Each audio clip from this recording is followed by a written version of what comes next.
वचन, प्यारा वचन, यीशु मसीह का प्यारा वचन, पाव को दीप को राह को रोशन, ये है मसीह का प्यारा वचन, ये है वचन, प्यारा वचन, यीशु मसीह का प्यारा। परमेश्वर के धन्य नाम की महिमा हो।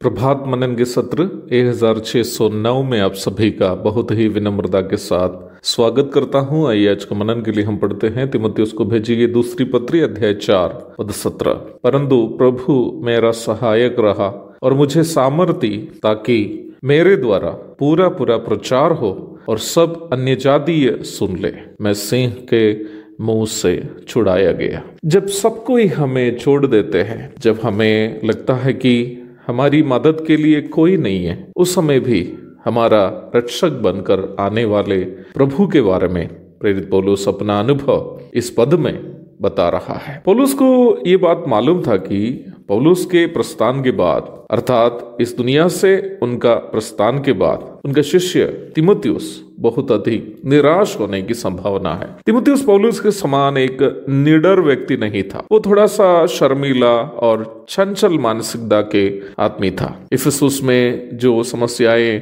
अंदर से और बाहर से उनको झेलनी पड़ रही थी, वो तीमुथियुस को अधिक भयभीत बना दिए थे। इसलिए ही पौलुस उनको हिम्मत प्रदान करने के लिए अपना अनुभव उनके साथ बांट रहा है कि समस्या चाहे कुछ भी आए, प्रभु साथ रहेगा। निम्न पद के अंतिम भाग में पौलुस बता रहा है कि सिंह के मुंह से भी प्रभु ने उन्हें छुड़ाया। यहाँ पौलुस ये स्पष्ट नहीं किया है कि किस जगह में उनको सिंह से बचने का मौका मिला था, परंतु पहला कुरिन्थी 15:32 से हमें यह सूचना मिलती है कि इफिसुस में उनको एक बार किसी वन पशु से, अर्थात जंगली जानवर से लड़ना पड़ा था। हमें यह नहीं पता है कि प्रारंभ में पढ़ी गई पद में बताई गई घटना और इफिसुस की घटना दोनों एक है या नहीं। इस भाग पढ़ने के समय आपके अंदर एक गलत धारणा उत्पन्न होने की संभावना है। आपको लगेगा कि पौलुस यहाँ ये समझा रहा है कि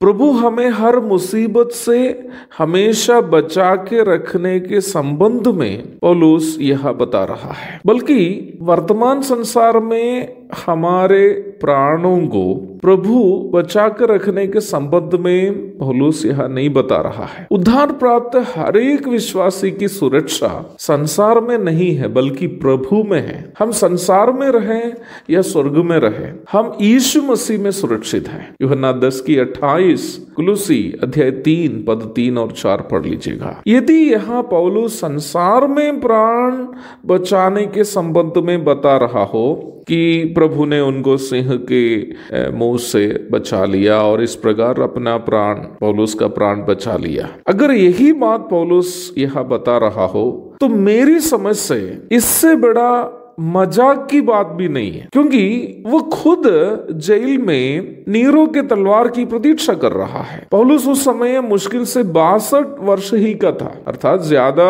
वो बुजुर्ग भी नहीं था। सिंह से बचाकर तलवार से मरवाने वाला प्रभु के बारे में पौलुस यह नहीं बता रहा है। पौलुस को इस बात का पूर्ण यकीन था कि उनका जीवन संसार में नहीं बल्कि यीशु मसीह में सुरक्षित है। इसका मतलब पौलुस इस भाग में एक ऐसा परमेश्वर के बारे में नहीं बता रहा है जो केवल इस संसार में हमारा प्राण बचाता है। फिर सिंह से लड़ने की घटना समझाने के द्वारा पौलुस तीमुथियुस को क्या समझाना चाह रहा है यहाँ, प्रभु दया करे तो वो बात मैं चाहता हूँ कि कल आपके साथ बताऊंगा। मुझे सुनने वाले भाई बहनों, आपकी और मेरी आशा और हमारे भरोसा केवल इस संसार में हमें संभालने वाले प्रभु में नहीं होना चाहिए, बल्कि उससे भी आगे अनंत काल तक हमें सुरक्षित रखने वाला प्रभु पर होना चाहिए। परमेश्वर के बारे में हमारी धारणाएं ऊंचा स्तर का होना चाहिए, केवल संसार के लोगों के स्तर का ना होना चाहिए।